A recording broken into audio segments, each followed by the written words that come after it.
মাসলা হলো মাজুরের মাসলা। মাজুর কাকে বলে? যে ঠিকঠাক মতো উজু রাখতে পারে না, ঠিক মতো উজু তাহলে সে উজু করে নামাজ শুরু করবে, নামাজ শেষ করতে যতক্ষণ উজু রাখতে পারে ততক্ষণ উজু দিয়ে নামাজ পড়বো, বাকি নামাজ উজু গেছে তারপর এই অবস্থায় নামাজ পড়ে নিবে। মাজুরের মাসলা মানে যে উজু রাখতে পারে না সে প্রথমে উজু দেওয়া শুরু করবে, হ্যাঁ নামাজ শেষ করতে গিয়া মাঝখানে উজু গেলে গো সে এভাবেই সে নামাজটা পুরোটা আদায় করবে, আদায় করবে। তো ওই নামাজ মাপ নাই, তার নামাজটা হবে। হ্যাঁ হবে হবে। মাজুর মাজুর। আচ্ছা মাজুর। 2 নম্বর মাসলা পড়ছি, খুব কঠিন মাসলা। এক ব্যক্তি এত মাজুর, সে অসুস্থতার কারণে অথবা সৃষ্টিগতভাবে সে এত মাজুর যে উজুও করতে পারে না, মাটি দ্বারা তায়াম্মুম করবে এই শক্তিও নাই তার। কি বলছি? উজুও করতে পারে না, তায়াম্মুমও করতে পারে না, এত মাজুর। তখন সে নামাজটা কিভাবে পড়বে? বলছে ওই ব্যক্তি নামাজ উজু ছাড়া তায়াম্মুম ছাড়াই পড়বে। তাও নামাজ মাপ নেই।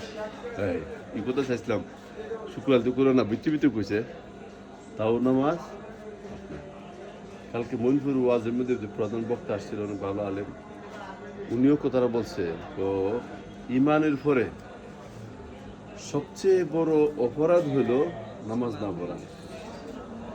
সবচেয়ে বড় অপরাধ, এর চেয়ে অপরাধ আর হইতে পারে না।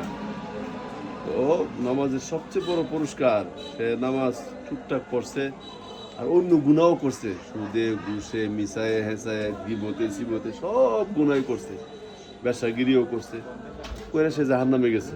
ঠিক আছে, জাহান্নামে গেছে।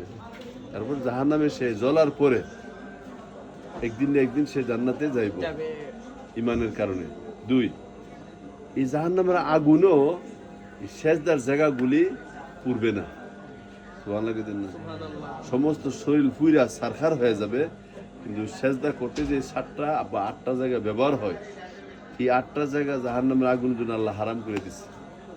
আল্লাহ তাআলা ফেরেশতাদেরকে বলবে, হে ফেরেশতারা, যারা কলমাওয়ালা মুসলমান জাহান্নামে আছে তাদেরকে বাইর করে নিয়ে আসো।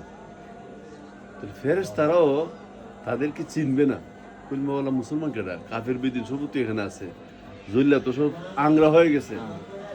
ফেরেশতারা চিনবো কেমনে? কলমার কোনো চিহ্ন নাই। ফেরেশতারা চিনবো কেমনে? গিয়ে দেখবো ওই সেজদার জায়গাটা আগুনে পুড়ছে না, ফেরেশতা ধরে নিব হে হইলো মুসলমান। কি তাহলে মুসলমানের পরিচয় বহন করবে জাহান্নামেও নামাজের চিহ্ন দিয়া। শুকুর ভাই, নামাজের চিহ্ন দিয়া। এই যে মুসলমান আমার ছাত্র, আদর্শ ছেলে, কিন্তু যদি নামাজ না পড়ে আল্লাহর কাছে এই আদর্শ কি নাই? এই আদর্শ ছেলে নামাজ পড়ে মাশাআল্লাহ। ওর খালাতো ভাই